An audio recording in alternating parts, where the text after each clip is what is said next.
आप सभी का इस वीडियो में स्वागत है। अब तक हमने दो चरों में एक रैखिक समीकरण युग्म को हल करने की ग्राफीय विधि तथा दो बीजगणितीय विधियों, पहली प्रतिस्थापन विधि व दूसरी विलोपन विधि का अध्ययन किया।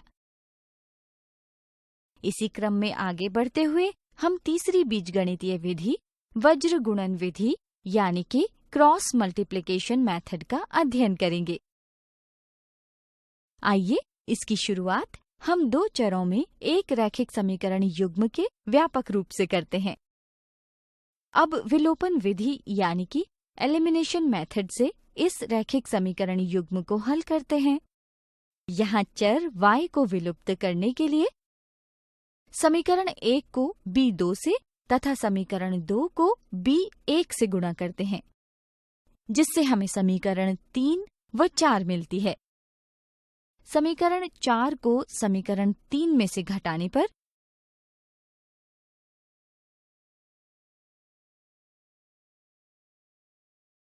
x बराबर b1 c2 घटा b2 c1 बटा a1 b2 घटा a2 b1 प्राप्त होता है, जहाँ a1 b2 घटा a2 b1 बराबर नहीं है 0 के।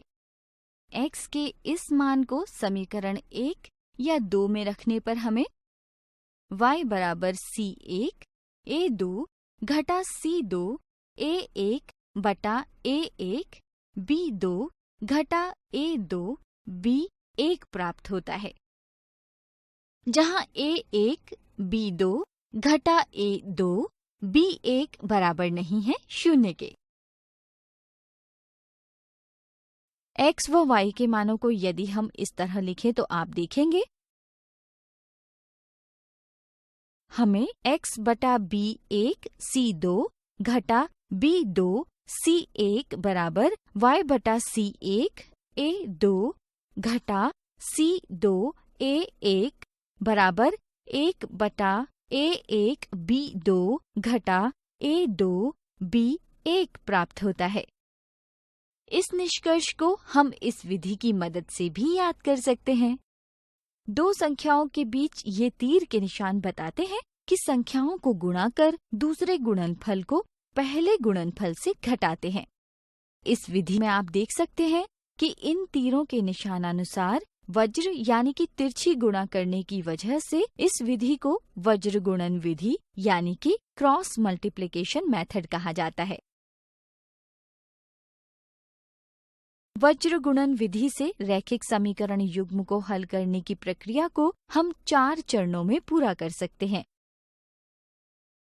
चरण 1 में हम दिए गए रैखिक समीकरण युग्म को व्यापक रूप में लिख सभी गुणांकों व अचर पदों के मान ज्ञात कर लेते हैं।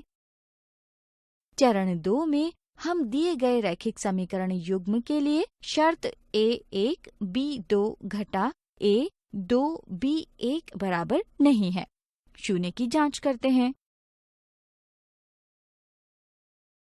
फिर दी गई विधि में सभी गुणांकों व अचर पदों के मान प्रतिस्थापित करते हैं और अंत में x व y के मान ज्ञात कर लेते हैं। ध्यान दें, यदि चरण 2 में समीकरण युग्म शर्त a1 b2 घटा a2 b1 बराबर नहीं है, 0 को पूरा नहीं करता है, तो इस रैखिक समीकरण के या तो अपरिमित अनेक हल होंगे या कोई हल नहीं होगा, जिसकी जांच आप इस सारणी की सहायता से कर सकते हैं। आज इस वीडियो में हमने दो चरों में रैखिक समीकरण युग्म को हल करने की वज्र गुणन विधि का अध्ययन किया। अगली वीडियो में हम वज्र गुणन विधि पर आधारित कुछ उदाहरण देखेंगे।